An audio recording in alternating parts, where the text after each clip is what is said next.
देश में 1% लोगों के पास 99% प्रॉपर्टी एकोमोडेट होती है। मुसलमान की बहस में रोजी रोटी कपड़ा मकान कहीं छुप जा रहा था। अब तो ये बहुत अच्छा हुआ ना अंजना जी कि हमने कहा कि हम 500 में सिलेंडर देंगे, मोदी जी ने कहा कि हम 450 रुपया में देंगे। और हम लोग कोई क्रीम थोड़ी बेच रहे हैं मैडम कि मुंह में लगाने का अलग क्रीम, तलवा में लगाने का अलग क्रीम, ये थोड़ी होता है।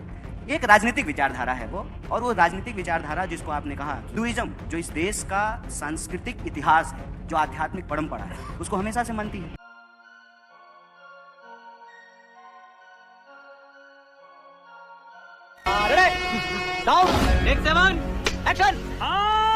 कर्नाटका में जिन गारंटीज पर कांग्रेस पार्टी को इतनी बड़ी जीत मिली, जिसकी चर्चा हुई, और वहां से विद इन इंडिया गठबंधन भी कांग्रेस का कद बढ़ा, क्योंकि उसके बाद बेंगलुरु में सबसे बड़ा आयोजन किया गया इंडिया गठबंधन के साथ। ये कांग्रेस की जो गारंटीज थी कर्नाटक में, वो मोदी की गारंटी कब बन गई, क्यों बन गई और कैसे सफल हो गई 3 राज्यों में? पहले तो अंजना, वाह बेटा, लगता है तुम गू खा के ही मानोगे। अभी बताता है भाई, अभी बताता है, अभी तूने उंगली किया ना, अभी बताता है। आपके प्रश्न का जवाब मैं दूंगा।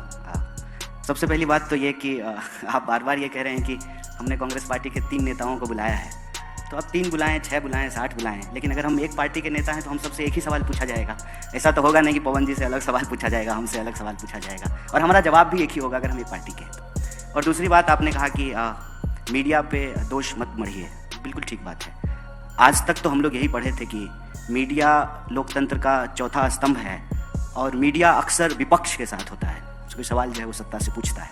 मुझे इस पे कोई गिला शिकवा नहीं है, क्योंकि आपने एक शायरी पढ़ी थी तो हम भी एक पढ़ देते हैं आपके लिए कि हमने इस दौर के अंदाज निराले देखे, फैसला कत्ल का कातिल के हवाले देखे। तो कोई बात नहीं है, ये वक्त की बात है, और बिल्कुल आप पे कोई दोषारोपण नहीं है, गिला शिकवा नहीं है।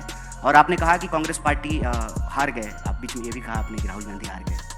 कांग्रेस पार्टी हारे, राहुल गांधी हारे, ये 2 अलग अलग चीज़ नहीं है, ये एक ही बात है। इतने सारे जूते अगर मैं फुटपाथ पे पॉलिश करता तो इतनी कमाई होती कि 1 हफ्ते के अंदर मैं एक नाव खरीद लेता। पार्टी की जीत में राहुल जी की जीत है, और पार्टी के हार में राहुल जी की हार है। राहुल जी की जीत से जो है पार्टी की जीत जुड़ी हुई है, ये अलग अलग चीज़ नहीं है। और इस बात में कोई दो राय नहीं है कि संख्या बल के हिसाब से हम देखें तो परिणाम जो है हमारे पक्ष में नहीं है।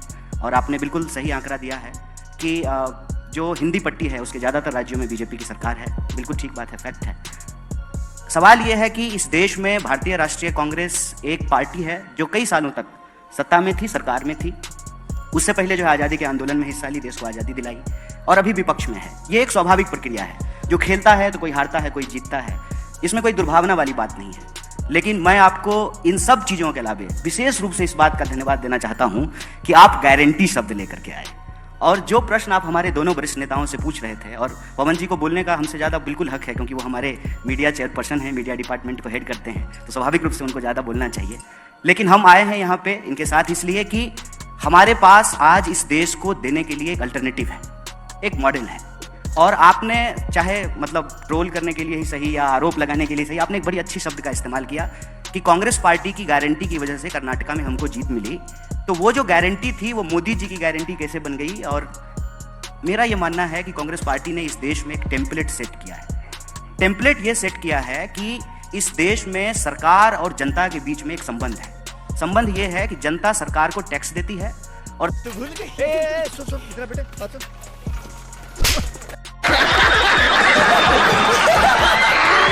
सरकार बदले में जनता को सुरक्षा, उसके जो है रोजी रोटी, कपड़ा, मकान, इन तमाम चीज़ों को मुहैया कराती है, व्यवस्था कराती है। धीरे धीरे ऐसा माहौल बनने लगा था देश में कि हम लोग टैक्स तो दे रहे हैं, लेकिन सरकार क्या देगी ये तय नहीं हो पा रहा था।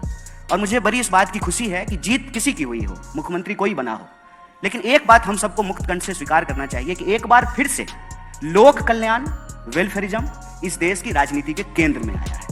पहले क्या था ना कि दिन भर हिंदू मुसलमान की बहस में रोजी रोटी, कपड़ा, मकान कहीं छुप जा रहा था। अब तो ये बहुत अच्छा हुआ ना अंजना जी कि हमने कहा कि हम 500 में सिलेंडर देंगे, मोदी जी ने कहा कि हम 450 रुपया में देंगे। तो अब विपक्ष की तरह जो है हमारे पास ये काम है कि कल को हम सिलेंडर लेकर के दिल्ली की सड़कों पे जाएं और मोदी जी से पूछें कि आप चुनाव के वक्त बोले थे कि हम 450 में सिलेंडर देंगे, तो कब दीजिएगा? ये शब्द ही अपने आप में बहुत डरावना है। ये है देश को आगे ले जाने वाली बात, ये है सकारात्मक राजनीति कि अगर हम इस देश में एक टेम्पलेट सेट कर रहे हैं, कि हम बोल रहे हैं कि अगर इस देश में एमपी को, यहाँ हमारे मेंबर ऑफ पार्लियामेंट बैठे हुए हैं, अगर उनको पेंशन मिल सकता है तो इस देश में कांस्टेबल को कहीं क्यों नहीं मिल सकता है, टीचर को क्यों नहीं मिल सकता है, जो सरकारी नौकरियां करते हैं उनको क्यों नहीं मिल सकता है। अब ये टेम्पलेट सेट हो रहा है कि हम कह रहे हैं कि अगर आप इस देश के बड़े कॉर्पोरेट का कर्जा माफ कर सकते हैं, 10,60,000 करोड़ रुपया आपने माफ किया है और आपने किसान निधि के तहत 2,60,000 रुपया किसानों को दिया है, तो ये बेईमानी क्यों? देश के मुट्ठी भर जो है उद्योगपतियों को, व्यापारियों को आप 10,60,000 करोड़ रुपया दे रहे हैं और देश के किसानों को मात्र 2,60,000 करोड़। तो मेरा मानना है कि जीत किसी की भी हो, अल्टीमेटली इस चुनाव में और इस चुनाव के बहस में एक एजेंडे की जीत हुई है। और ये वो एजेंडा किसका है? वो एजेंडा है सरकार के तौर पे आपकी जिम्मेवारी क्या है, जनता के तौर पे किसकी भागीदारी हो रही है और किसकी भागीदारी नहीं हो रही है। महिलाओं को चाहे डायरेक्ट कैश ट्रांसफर हो, उनका खाता खुलना हो, सबको पक्का मकान दिलाना हो। क्यों आपका ईमान जाना? हाँ, यहाँ बैठ यही मिलेगा, नहीं खाना। 5 किलो अनाज हो, तो ये तो पुराने नेता हैं कांग्रेस के, आपको बताएंगे। इसमें से कोई ऐसी योजना नहीं है जिसकी नींव कांग्रेस पार्टी के द्वारा नहीं रखी गई। इंदिरा आवास योजना के तहत गरीबों का पक्का मकान बनाया जाता था, पीडीएस सिस्टम के तहत जो है गरीबों को जो है अनाज दिया जाता था, और डायरेक्ट कैश ट्रांसफर करने के लिए इस देश में आधार की योजना लाई गई। पहली बार ऐसा हुआ कि बायलैटरल एंट्री से कांग्रेस पार्टी एक ब्यूरोक्रेसी का सिस्टम लेके आई कि हम आधार कार्ड बनवाएंगे, सबका खाता खुलवाएंगे और डायरेक्ट कैश ट्रांसफर करेंगे। और मैं आपको याद दिला दूं कि 2019 में कांग्रेस पार्टी का जो एजेंडा था उसमें राहुल जी ने बार बार एक योजना की बात की थी, उन्होंने न्याय की बात की थी कि पूरी दुनिया में जब यूनिवर्सल इनकम की बात हो रही है, अगर हम ये कह रहे हैं कि दुनिया में भारत जो है फास्टेस्ट ग्रोइंग इकोनॉमी है, 5 ट्रिलियन की इकोनॉमी हम बन जाएंगे, तो फिर हमको ये देखना पड़ेगा कि धन का बंटवारा क्या है। जैसे अगर हम ये देखेंगे ना, अगर हम आज तक चला रहे हैं, मान लीजिए, या ललन टॉप चला रहे हैं, तो अंजना जी को कितना सैलरी मिल रहा है और अंजना जी का दफ्तर साफ करने वाला जो स्वीपर है उसको कितनी सैलरी मिल रहा है। एक अंजना जी की सैलरी में कितने ड्राइवरों को सैलरी मिल सकता है। वाह मोदी जी, वाह वाह, ये बड़ी अच्छी बात कही आप। यही नहीं, अभी और सुनिए। ये जो धन का बंटवारा है ये देखना पड़ेगा, क्योंकि आंकड़ा ये कहता है कि इस देश में 1% लोगों के पास 99% प्रॉपर्टी एक्युमुलेट हो गई है। तो 99% जो लोग हैं उनके पास जो है दोबारा रोजी के लिए, रोजगार के लिए, शिक्षा के लिए, कपड़े के लिए, उनके बच्चों के जो है भविष्य के लिए सरकार क्या उपलब्ध कराएगी। और मैं बहुत खुश हूं इस बात से, चुनावी परिणाम जो भी हो, कि एजेंडा कांग्रेस पार्टी का जीता है। और आप जान लीजिए कि जाति जनगणना का प्रश्न जो कांग्रेस पार्टी उठाई, उसमें किसी जाति को किसी जाति से लड़ाने का सवाल नहीं है, सबकी भागीदारी सुनिश्चित करने का सवाल है। आपका छीन करके किसी को नहीं दे देना है, लेकिन जिसको नहीं मिल पा रहा है वेल्थ का रीडिस्ट्रीब्यूशन कैसे करेंगे, ये सारे एजेंडे राजनीति में आए हैं। देश के नौजवान इस पे बात कर रहे हैं और विपक्ष ने जो यह सवाल उठाया, जो गारंटी की बात की, फ्री बिजली देंगे, महिलाओं को फ्री बस यात्रा कराएंगे, 500 रुपए में सिलेंडर देंगे, डायरेक्ट कैश ट्रांसफर करेंगे, किसानों का कर्जा माफ करेंगे, जो लोन लेकर के स्टूडेंट पढ़े उनका लोन कम करेंगे, रोजगार की गारंटी करेंगे, यूनिवर्सल इनकम के आधार पर न्याय योजना लेकर के आएंगे। इन सवालों से यह हुआ है कि मोदी जी को भी राजस्थान में कन्हैया लाल करते करते ये कहना पड़ा कि हम 450 में सिलेंडर देंगे। और जब एक बार मोदी जी ने कह दिया तो जो सवाल पूछ रहे थे प्रमोद जी, वो सवाल अब हम भी पूछ सकते हैं फिर से कि आपने तो कहा था कि हम 15 लाख आपके खाते में पहुंचाएंगे, हर साल 2 करोड़ नौकरी देंगे, आपने कहा था कि 2022 तक पक्का मकान बना देंगे, बुलेट ट्रेन कब चलेगा।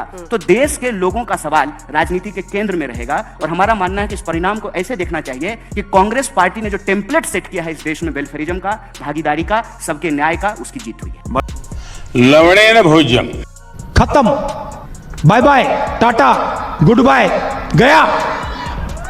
जी हाँ दोस्तों, तो आपने देखा भी और सुना भी कि आज कन्हैया कुमार ने अंजना और मोदी की सारी पत्रकारिता निकाल दी और साथ ही साथ मोदी को भी एक्सपोज कर दी। वीडियो अच्छा लगा तो लाइक कीजिए। Thanks for watching.